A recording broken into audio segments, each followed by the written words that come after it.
سب سے پہلے تو یہ کانسیپٹ کلیئر کریں کہ فزیوتھراپی کی ضرورت کیوں پیش آتی ہے؟ دیکھا جائے کہ فزیوتھراپی کے ذریعے جو ہے ایک اسٹرینتھنگ، مسلس کی اسٹرینتھنگ کو ہم لے کر آ سکتے ہیں، مسل ٹون کو ہم لوگ انکریز کر سکتے ہیں اور پین کو مینیج کر سکتے ہیں.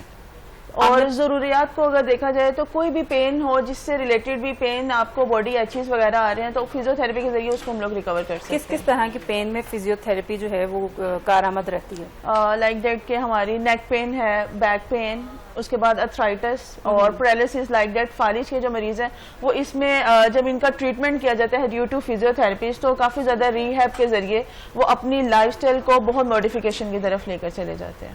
جس پہ میڈیسن سے ہم کیا چھٹکارا پا سکتے ہیں؟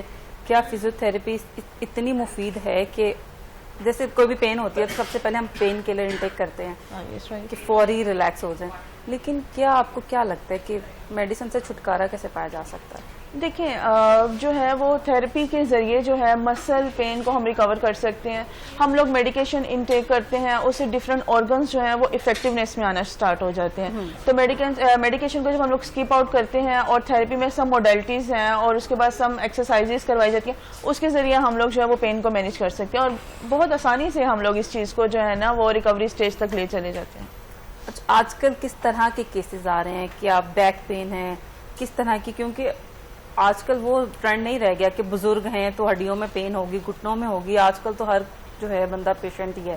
Yes right. دیکھا جائے تو موسٹ پروبیبلی بیک پین کے جو پیشنٹس ہیں نا وہ پرولونگڈ جو ہے نا وہ آنا سٹارٹ ہو گئے ہیں. پرولونگ ان کی ہسٹری ٹیکنگ ہے. ہارڈلی 18 to 20 ایئرس کے جو چائلڈ ہیں جو کہ ٹین ایجرز ہیں ان کو بھی لو بیک پین سٹارٹ ہوا ہے. بیسیکلی ہم لوگوں کا جو لائف سٹائل ہے وہ کافی چینج ہو گیا جس کو ہمیں موڈیفیکیشن کے اوپر لے کر آنا چاہیے، کیونکہ اب ہر چیز جو ہے وہ اے آئی کی طرف موو آن ہو گئی ہے اور سارا ڈیجیٹل مارکیٹنگ کی طرف ہے اور laptop users, mobile phone users, یہ چیزیں بہت زیادہ انپ ہو گئے. اس وجہ سے جو ہے نا وہ کمر درد کے ایشوز بہت زیادہ ہو گئے ہیں. کیا ہم ایکٹیویٹیز میں ہم نہیں رہتے، بیٹھے ہوئے ہیں تو بیٹھے ہوئے ہیں، کیونکہ اس وجہ سے زیادہ بیک پین ہو. یس، پرولونگ سٹنگ، پرولونگ لوگ بیٹھے ہوئے ہیں 14 آورس 18 آورس اور آن لائن ورکنگ جو ہے وہ سٹارٹ کی ہوئی ہے انہوں نے اور اسی ریزن پر جو ہے نا وہ بیک پین جو ہے نا ان کا، اور بیک پین کے بعد ڈفرینٹ مسائل جو ہے نا وہ درپیش آ جاتے ہیں. کس طرح کے بیک پین سے پھر مزید آگے کن کن مسائل کی جڑ ہے؟ مسل اسپیزم، اس کے بعد سیکنڈ ونس پر ڈسک بلج آ جاتی ہے. اس طرح کے جو ایشوز ہیں نا، مین ایشوز، وہ کرنٹ ایشوز جو ہے نا وہ بہت زیادہ انہو ہے. جب بیک پین میں کیا مساج وغیرہ آئل کا کرنا ٹھیک ہے؟ کیونکہ کئی ڈاکٹر کہتے ہیں کہ نہیں کرنا چاہیے، کئی کہتے ہیں کرنا چاہیے، تو کیا کرنا چاہیے؟ دیکھا جائے تو یہ ڈفرینٹ کیٹیگریز ہیں اس کی بھی.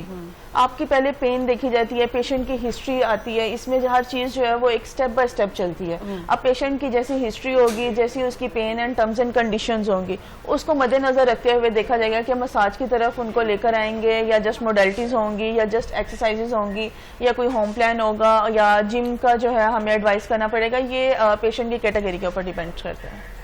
تو نیز یا جوائنٹ پین جو ہے وہ کس طرح سے فزیوتھراپی سے ریکور ہو سکتی ہے؟ دیکھیں جوائنٹ پین ہے آج کل جو ہے اوسٹیو آرتھرائٹس بہت ایک کامن سی چیز جو ہے وہ آئی ہوئی ہے. وائٹامن ڈی کی ڈیفیشنسی بھی ہو جاتی ہے اس میں اور جوائنٹ اسپیسنگ ڈکریز ہونے کی وجہ سے جو ہے نا اوسٹیو آرتھرائٹس.